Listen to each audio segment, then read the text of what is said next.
This is a PODFIC recording of Not a Butterfly Nor a Moth by Solitary Bird, narrated by Solitary Bird. This fic is unrated. He'd call him uncle, look at him with large, innocent eyes that perpetually looked like they were on the brink of tears, and smile so sweetly, lapping up all the attention the old man gave him because his sons wanted nothing to do with him anymore. All the lies, too. Despite what is here and P. Kinn said, despite P. Kim's nighttime whispered warnings and Tankun's coded words, Porchay paid no heed.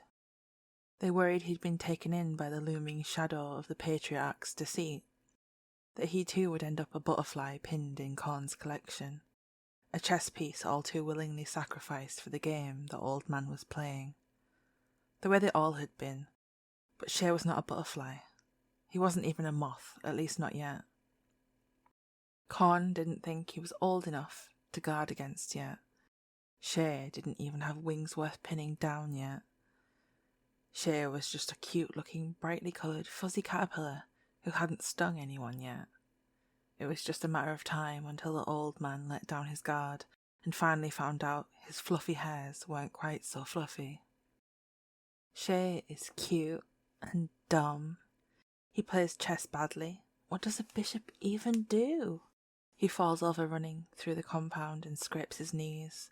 Chay blushes when he sees the guards training, topless and covered in sweat that drips down chiselled muscles. Blushes when the handsome ones pay him attention. Blushes when they tell him things he's not supposed to know because he's young and cute and dumb. He won't tell anyone because he's already forgotten what they've said.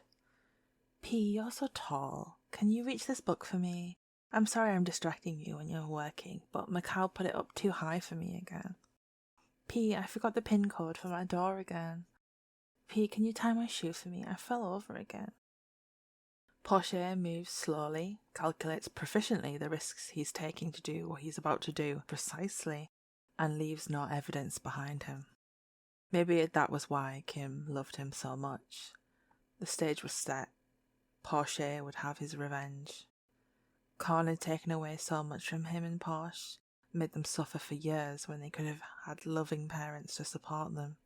He trashed the lives of his sons as he tried to force them to grow in the narrow ways he'd assigned them, and twisted his nephews into shadows of what they could have been, to maintain the power struggle between the two branches of the family for another generation. For what great purpose were these sacrifices made? All for nothing in the end. Porchay just did what was best for everyone. They had spent so long trying to cut the puppet strings that controlled them that they had forgotten there was another option. Killing the puppet master. That, it turned out, was easier than Porchay had anticipated. Easier than maybe it should have been. But old men grow careless, and caterpillars, though small, can be deadly, even to humans. Maybe Porchay had acquired just the right amount of the right type to ensure that it was. When the autopsy was done by a very heavily vetted doctor, the cause of death involved a lot of big words Porchay had only seen on the caterpillar's Wikipedia page.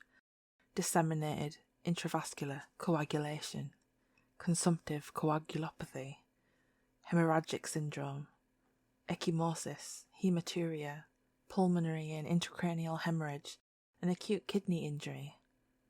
Chay didn't know what those words meant, but Porchay, as he gathered the caterpillars back up again, with utmost care and welding gloves, to live out their lives in solitary confinement, knew those words meant freedom. Author's note: the murder caterpillars are Lanomia obliqua. Medical and entomological inaccuracy, obviously. This author is killing mob bosses with caterpillars. It's not that serious. Also, please don't touch caterpillars. They can genuinely give you allergic reactions and pretty serious rashes. Also, they're just trying to live their caterpillar lives, okay? The end. Thank you for listening.